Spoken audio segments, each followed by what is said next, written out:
உடனுக்குடன் நேரலை பார்த்துக் கொண்டிருக்கிறோம். ராமநாதபுரம் அரசு மருத்துவமனை வளாகத்தில் உள்ள அம்மா உணவகத்தின் மேற்கூரை பெயர்ந்து விழுந்து விபத்தானது ஏற்பட்டுள்ளது. ராமநாதபுரம் அரசு மருத்துவமனை வளாகத்தில் உள்ள அம்மா உணவகத்தின் மேற்கூரை பெயர்ந்து விழுந்து விபத்தானது ஏற்பட்டுள்ளது. உடனுக்குடன் நேரலையில் தற்போது நாம் பார்த்துக் கொண்டிருக்கிறோம். கூடுதல் விவரங்களை வழங்குவதற்காக ராமநாதபுரத்திலிருந்து நமது செய்தியாளர் ரகு இணைப்பில் இருக்கிறார். வணக்கம் ரகு, இது குறித்த விவரங்களை பதிவிடுங்க. கண்டிப்பா வர்ணியா. ராமநாதபுரம் அரசு மருத்துவக் கல்லூரி மருத்துவமனை வளாகத்தில் உள்ள அம்மா உணவகம் முறையான பராமரிப்பு இல்லாத காரணத்தால் அந்த அம்மா உணவகத்தின் மேற்கூரை பெயர்ந்து விழுந்ததால் அங்கு பணிபுரியக்கூடிய பணியாளர்கள் பணி செய்ய அச்சமடைந்து அம்மா உணவகத்தின் வாயிலில் அமர்ந்து தர்ணா போராட்டத்தில் ஈடுபட்டு வருகின்றனர். அங்கு உணவு தயாரிக்கப்படாததால் மருத்துவமனைக்கு வந்த நோயாளிகள் மற்றும் நோயாளிகளின் உறவினர்கள் உணவு கிடைக்காமல் அவதியடைந்து வருகின்றனர். தமிழகம் முழுவதும் பல்வேறு மாவட்டங்களிலும் மறைந்த மாண்புமிகு முதலமைச்சர் அம்மா அவர்களின் ஆட்சி காலத்தில் பொதுமக்கள் குறைந்த விலைக்கு காலை உணவு மற்றும் மதிய உணவு கிடைக்க வேண்டும் என்பதற்காக அம்மா உணவகங்களை துவக்கி வந்தார்.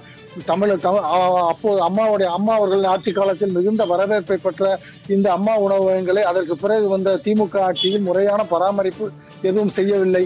இந்த நிலையில் ராமநாதபுரம் அரசு மருத்துவக் கல்லூரி மருத்துவமனை வளாகத்தில் ஒரு அம்மா உணவகம் செயல்பட்டு வருகிறது. இந்த அம்மா உணவகம் முறையான பராமரிப்பு இல்லாததால் இன்று அம்மா உணவகத்தின் பணியாளர்கள் அந்த பணியை செய்வதற்காக உள்ளே கதவை திறந்த போது அம்மா உணவகத்தின் மேற்கூரை மளமளவென பெயர்ந்து விழுந்தது. ஏற்கனவே மிகவும் மோசமான நிலையில் இருக்கக்கூடிய இந்த அம்மா உணவகத்தின் உட்புறம் மேற்கூரை பெயர்ந்து விழுந்ததால் உணவு சமைப்பதற்கு அச்சப்பட்டு இன்று அம்மா உணவகத்தில் பணிபுரியும் ஊழியர்கள் யாரும் உணவு சமைக்கவில்லை. அவர்கள் காலையில் பொங்கல், இட்லி, மதியம் உணவுக்கு தயிர் சாதம், சாம்பார் சாதம் போன்றவற்றை தயார் செய்வது வழக்கம். இன்று இந்த மேற்கூரை பெயர்ந்து விழுந்ததால் விபத்து ஏற்படும் அச்சத்தால் அவர்கள் உணவு எதுவும் தயார் செய்யவில்லை.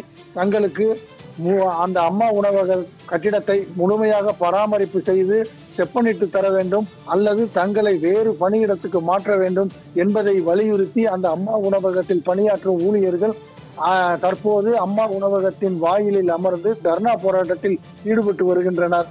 இன்று உணவு எதுவும் தயாரிக்காததால் மருத்துவமனைக்கு வந்திருந்த நோயாளிகளும் நோயாளிகளின் உறவினர்களும் உணவு கிடைக்காமல் தவித்து வருகின்றனர். வர்ணியா. ரகு, விவரங்களுக்கு நன்றி.